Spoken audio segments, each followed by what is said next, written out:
14-15च्या दरम्यान म्हणजे पाऊस येणार आहे म्हणून हा अंदाज लक्षात घ्यायचा।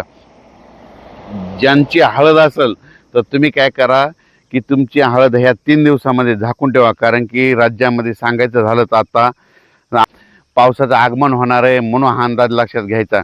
म्हणजे हे पाऊस तुम्हाला सांगू इच्छितो की आजचा पाऊस मग पुण्याकडे पडणार आहे, नाशिककडे देखील आहे, अहिल्यानगर भागात देखील आहे, अकोले, जुन्नर, सिन्नर, त्याच्यानंतर कोकण पट्टीकडे आहे, कोकण घाटमाथ्यावर जरा जास्त पाऊस पडणार आहे, सातारा, सांगली, सोलापूर, कोल्हापूर, पुणे ह्या पट्ट्यात देखील चांगला पाऊस पडणार आहे म्हणून हा अंदाज लक्षात। म्हणजे आज बऱ्याच ठिकाणी जवळजवळ सांगायचं झालं तर आज 14 आणि 15 तारखेपर्यंत राज्यामध्ये पश्चिम महाराष्ट्राकडे जरा जास्त पावसाचा असणार आहे।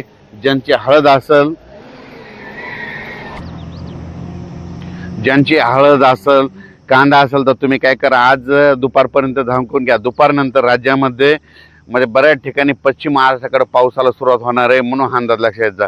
पश्चिम महाराष्ट्राकडे म्हणजे सांगायचं झालं जास्त पाऊस कोल्हापूर जिल्ह्यात पडणार आहे, कर्नाटककडे खूप पाऊस पडणार आहे म्हणून कर्नाटकच्या शेतकऱ्यांनी देखील अंदाज लक्षात घ्यायचा। म्हणजे सांगायचं झालं तर कर्नाटक मान्सून पूर्व पाऊस आहे आणि सगळ्यात महत्त्वाचं शेतकऱ्यांना शेतीचे कामे करून घ्या। आजच्यानं 24 दिवस पाऊस राहिलेला आहे, म्हणजे कंप्लीट 5, 6, 7 जूनच्या दरम्यान मान्सूनचा पाऊस येणार आहे। म्हणजे मान्सून जवळ फक्त मान्सूनचा पाऊस यायला 24 दिवस राहिलेत म्हणून शेतकऱ्यांनी शेतीचे कामे करून घ्यावी म्हणून हे देखील लक्षात घ्यायचं।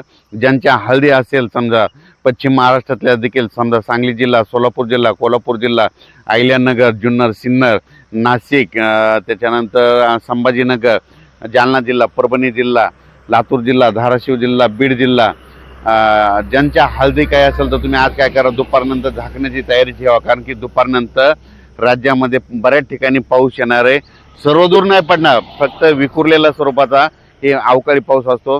आणि सगळ्यात महत्त्वाचं 15 मे ते 30 मेच्या दरम्यान ज्या भागात जास्त पाऊस पडला पावसाळ्यात त्या भागात मात्र जास्त पाऊस पडतो। एक सगळ्यात उदाहरण सांगतो, 15 मे ते 30 मे दरम्यान आता ही आष्टी भाग आहे, ह्या आष्टीला पाऊस पडला बघा, इथं हे पाहू शकता।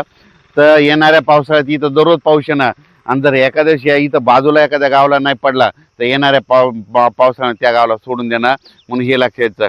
15 मे ते 30 मे दरम्यान पडलेला पाऊस निर्णायक असतो म्हणून हे देखील लक्षात घ्यायचं।